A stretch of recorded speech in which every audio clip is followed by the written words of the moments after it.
I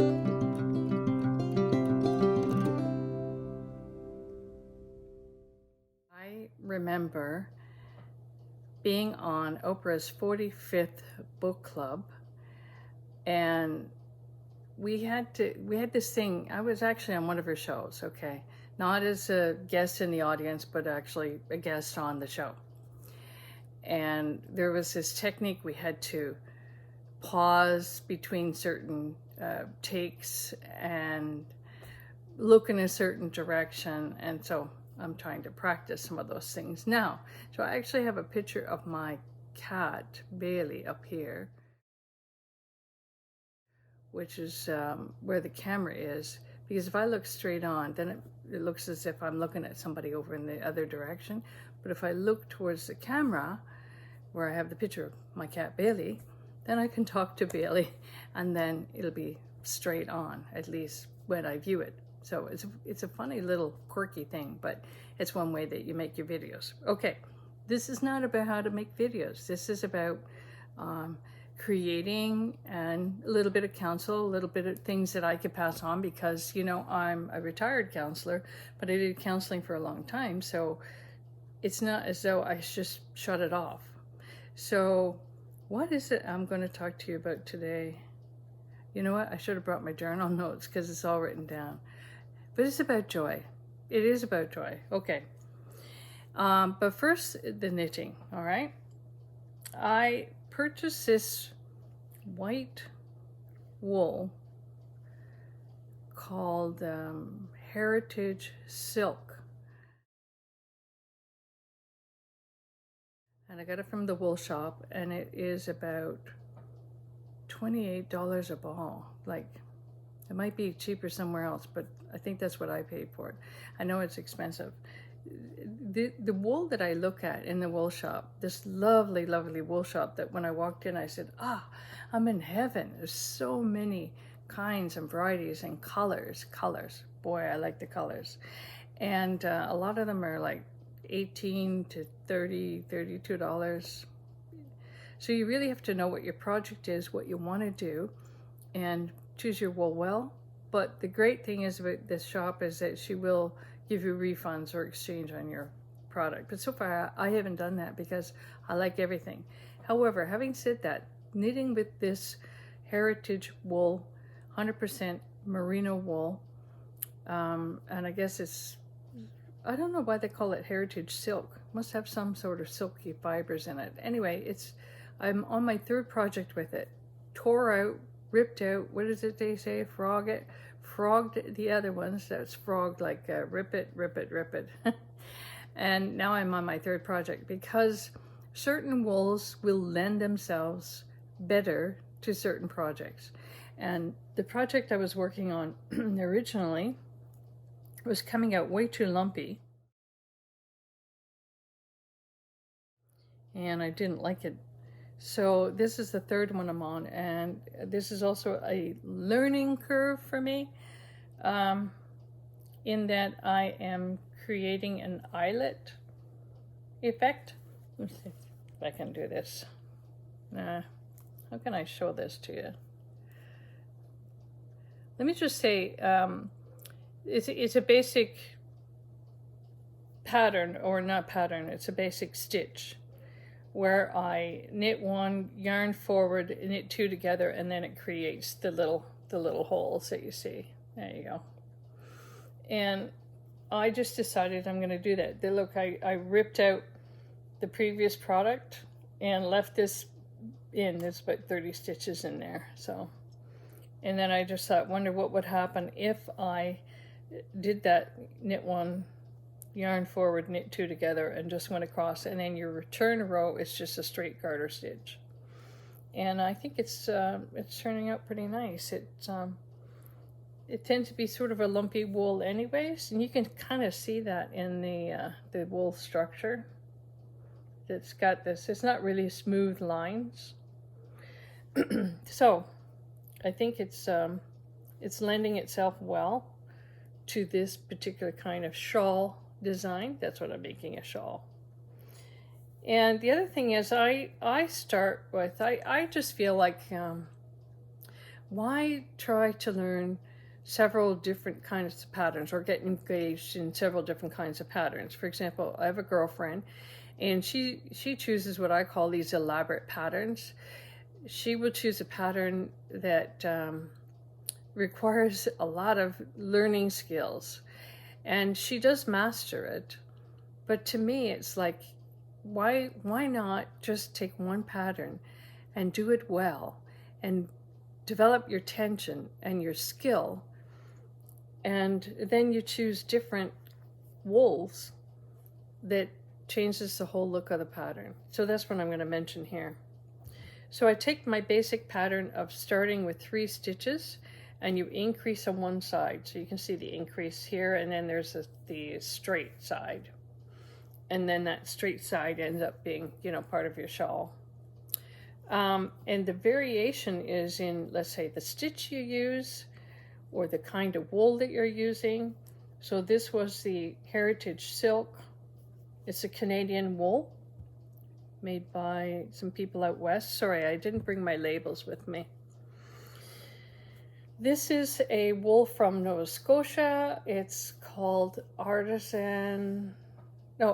Wool.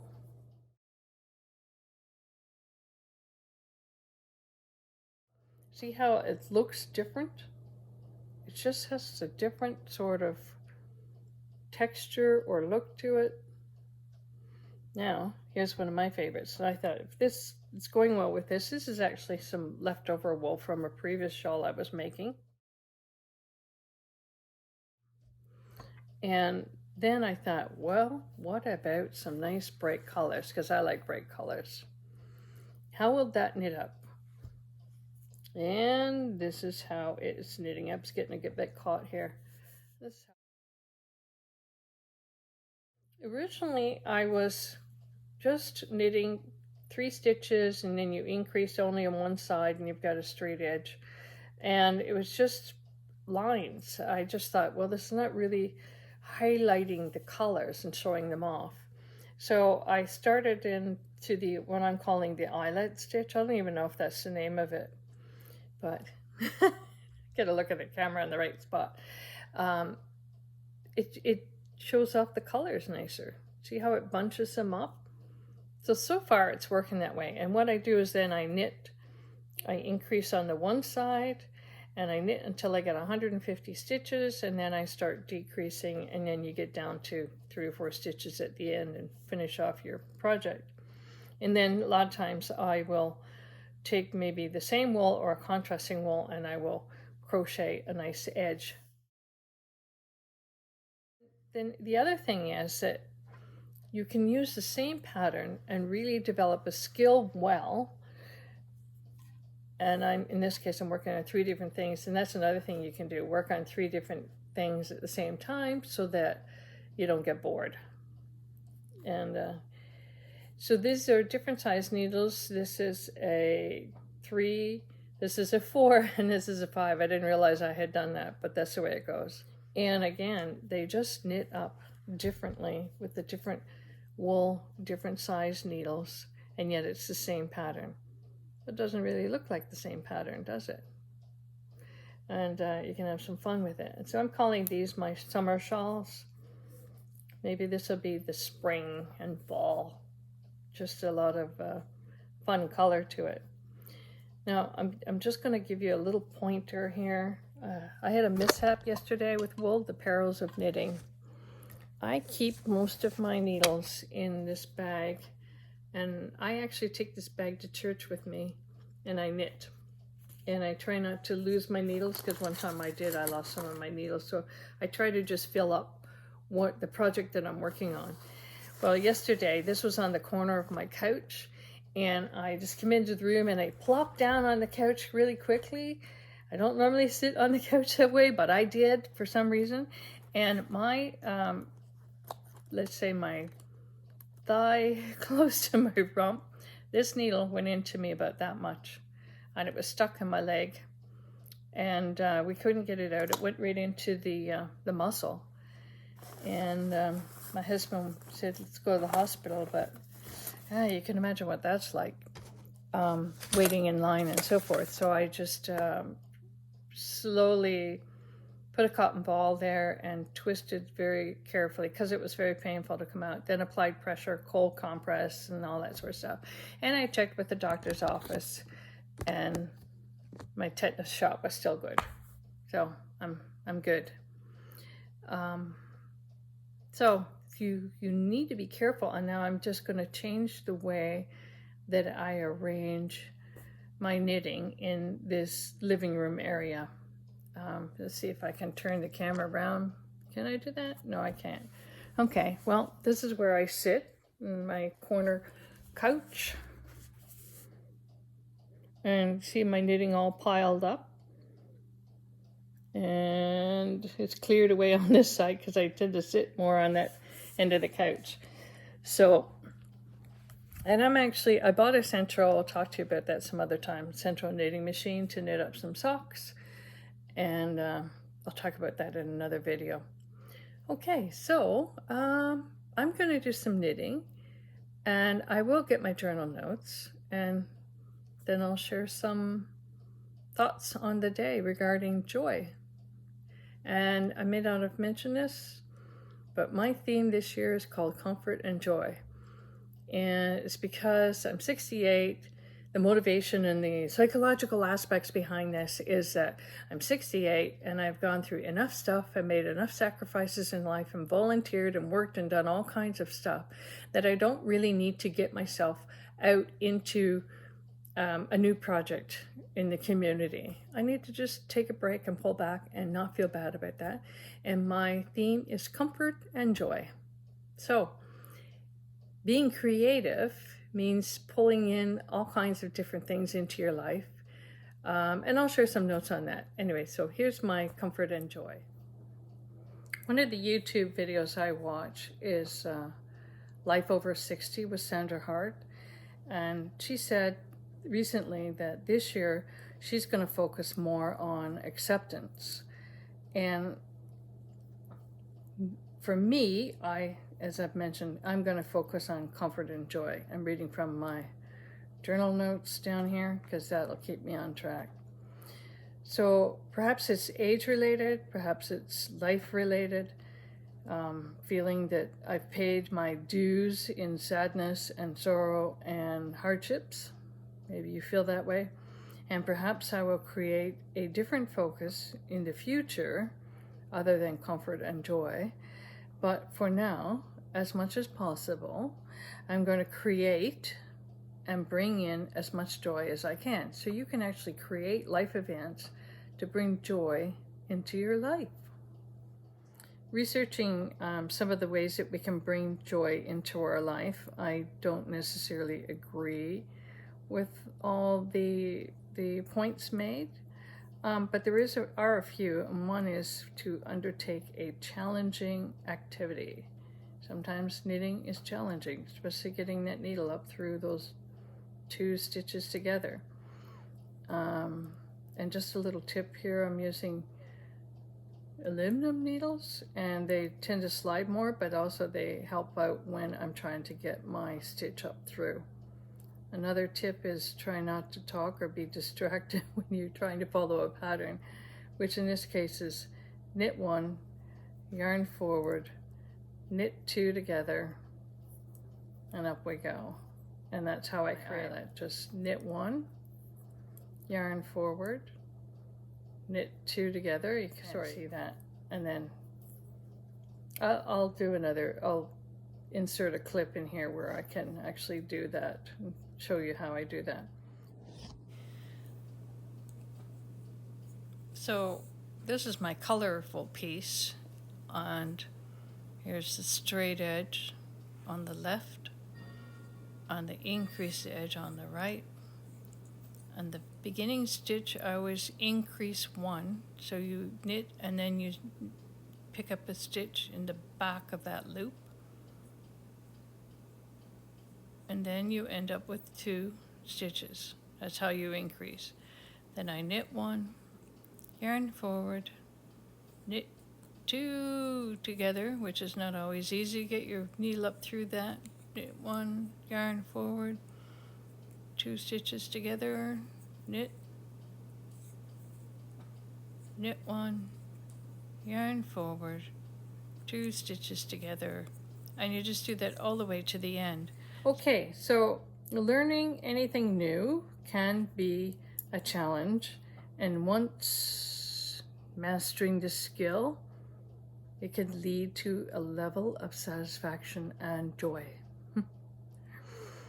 Engage in activities that you feel are fun, or you know what, I can't knit and do this at the same time, so I'm just going to pull up my notes, okay? Engage in activities that feel like fun or feel like play. That was one of the things that was suggested in this research that I was doing. So my part-time work with Carlton, didn't mean to mention the card company, but there you go, is like that. It's fun, it's play for me. I'm just, for the most part, it's relaxing. It gets me physically active, which I like, at least 3 times a week. I get to lift the boxes. They're about 30 to 50 pounds. So I'm keeping my arm muscles in good strength.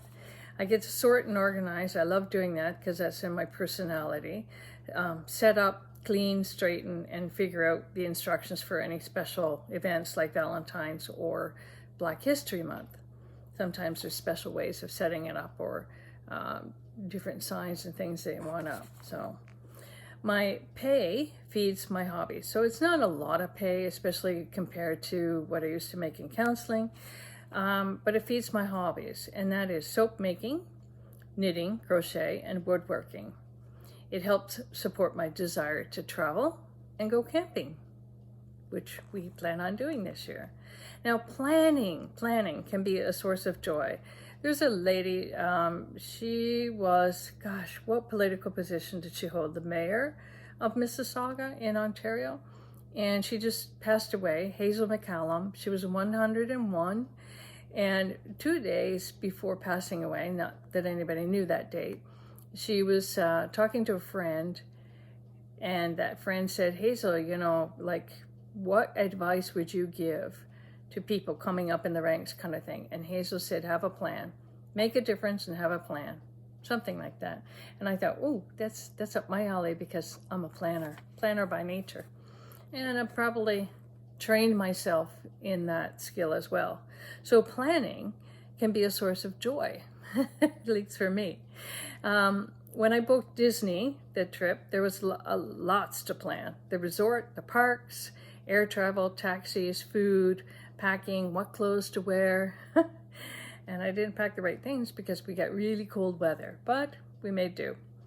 When I booked Disney, a joy entered my heart. I remember that because it's been so long since we've been able to really plan something and go somewhere and do something because of COVID. So I was doing something I used to do that had been halted by COVID. The whole trip was something to look forward to. And so I had about 4 months planning. Booked it September, went in December. Planning camping is a joy activity. There is the planning, looking forward to the reservation dates, the fun of spontaneity, maybe being able to say, hey, it's nice weather, we got a few days, let's go camping. That's what I hope happens. It's fun planning, working on the ideas to make camping fun, affordable, and easy to set up and pack up. I don't want to be filling the Honda CRV to the roof with all kinds of stuff going back and forth in the house, trying to get everything in. I want the packing to be easy and the setup to be simple. And my idea is more with less. So you take something that has multiple use. And I'm always thinking of ways that I can streamline it. For example, the first time we went camping, we took all kinds of blankets and duvets and stuff like that. That was a lot of extra work. The second time we went camping, I bought myself a sleeping bag. My husband still liked the duvet and so forth. So I think maybe this year I might be able to convince him to get a sleeping bag, at least to put over top of him. Camping is like my tiny home adventure. It's tiny home living for a few days. So it gives us an idea of actually what we realize we can do without easily and still have fun and still enjoy our time. Streamlining the whole process of camping makes it easy, fun, and gives a lot of room for joy. And that's here the theme. Marketing my soaps is also a joy. Once again, I get to plan, and the goal is to streamline the process. So right now, I've put in an application for 2 markets in May and June, and then most of the markets tend to be in the fall of the year anyway. So, and I have an option to make a bunch of sheep soaps for the wool shop down the road. So we've negotiated an idea on how pricing and how that would go, and so now I have to make up a bunch of sheep. Those are usually my best sellers, one of them and the penguin soaps when I do markets. Joy doesn't mean that we have fun jumping up and down. That makes me think of plopping on my couch here. Doesn't mean jumping up and down full of emotion, but having joy can be a time of quietness and contentment, a time to reflect on what you have and build that sense of appreciation. Even when, things are not going well, it's good to reflect on what did go well. Oh, next page, keeping on track. Let's see. I can rearrange furniture. My motto is the home should meet the needs of the people in it. It's not meant to be a showplace unless that's your goal. And if so, you need to know, for what reason? Why are you doing this? What are you trying to say, do, or accomplish? I mean, it's okay to do that. I knew a lady, never had children, but she loved creating and buying and setting up her home. And it took photographs of everything, and it was beautiful. It should have been in a magazine. Maybe it was one day, I don't know. Lost touch with her. But rearranging furniture can be a creative action. I don't know if you've ever thought of that.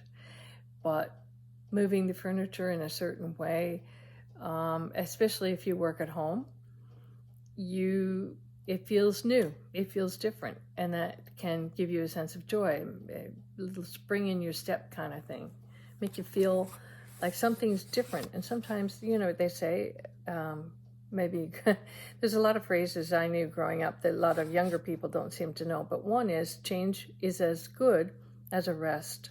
So it does something for you. It just makes you feel good. And there's a creative aspect in just figuring out how you're going to arrange your furniture. So overall, I believe the home should meet the needs of the person in it. In this case, we've only got 2 people and no cat. Too bad. A friend lives in a small apartment with 3 kids, and she set up her living room to be the main play area for the kids.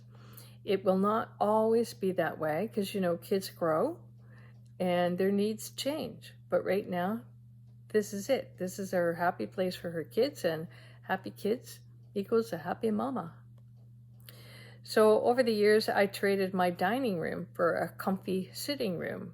Took out the dining room table and put a few comfortable chairs or a little couch in there. I've done it different ways over the years, but right now I do have, we call it our comfy zone.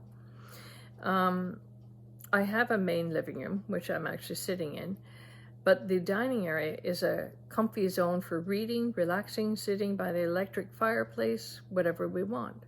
That particular space gets more use than it ever did as a dining room.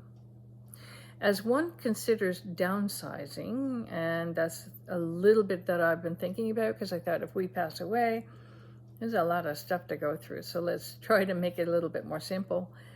Plus the idea of living simply, having fewer things to maintain and clean, it just makes sense to me. And I think a lot of people are thinking that way these days. So it makes sense to not have an official dining room, but to use it as a comfy zone or comfortable place that you can sit. Now, I do have a table that we can set up. We have a harvest table, and it's stored away right now. But you just take it off the legs, even the legs come apart, and when I want, I can set it all up for things like Thanksgiving dinner with a family, or Christmas dinner, or if we're entertaining friends. So, and we've done that. So it's a little bit of work, but it doesn't take long to set it up. So In the meantime, though, it's put away, and the chairs are moved about in the house in little spots and reading spots, kind of. Anyway, so back to joy. Create a space for yourself, a space to sit and relax and read and have your coffee, enjoy the sunlight, or maybe it's a space for crafts. And all of that, one way or the other, can be called a space for joy. It's a place to sit and reflect on previous moments of joy, which can stir up new joy. And I think that's always really important. Sometimes we get down on ourselves, we think we haven't done much. And if you start going through the events of your life, especially the joyous, the happy places, it can not only lift your moods in the moment, but it is a good reminder that your life is not as bad as you thought it might be. So, or as you may be temporarily summarizing. So, when you think on the moments and times and places of joy, you can ask yourself, why? Why was I happy? What made it good? And you can learn things about yourself, not only your character, but what's important to you, and you can learn about what makes for joy. So, for example, some people love hiking in the mountains, other people like lying on a beach. It says something about your personality. And if you know what you prefer, then you can hopefully bring in those elements of joy into your life. You can create days or times where you can bring those things in and enjoy them. So when you think about the moments and times and places of joy and ask yourself why, you can say, like, why did I feel good? Was it because, for example, that you were taking a break from your natural routine? It's important. Change is as good as a rest. Was it a break from stress?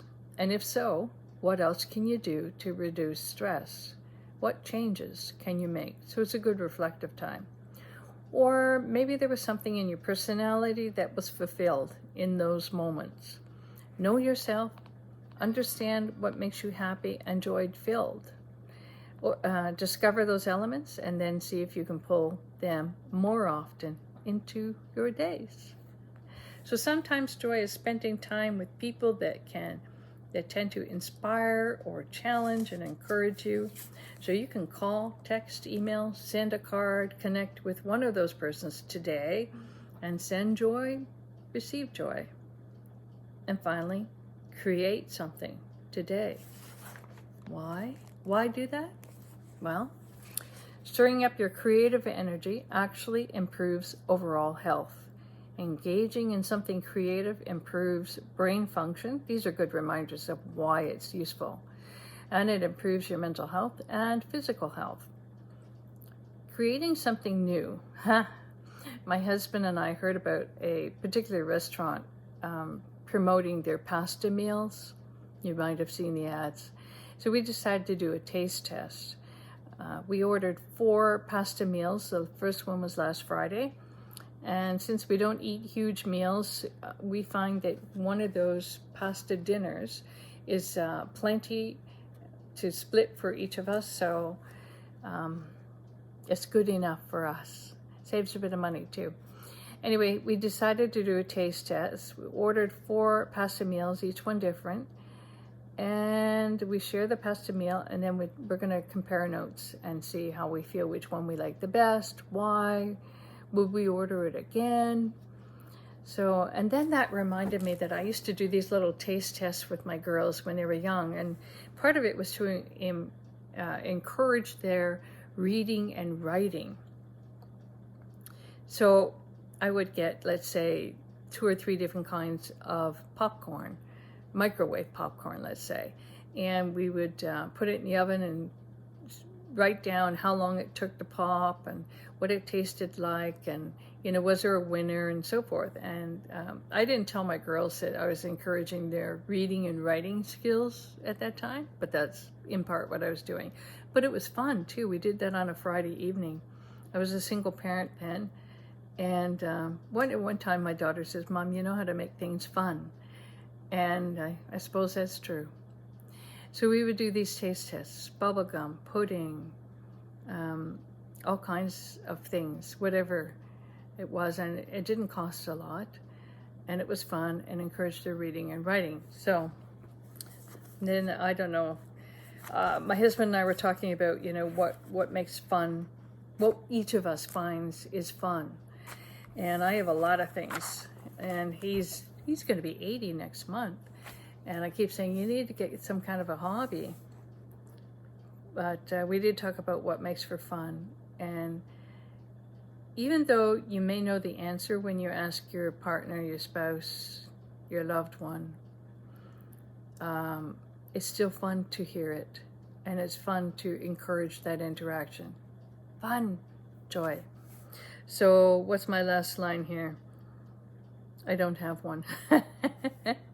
So the theme is comfort and joy. And if you get joy from knitting or woodworking or soap making or crocheting, whatever it is that you get a sense of joy from, find out what that is and create a day where you can bring those elements into your day and then enjoy, as they say.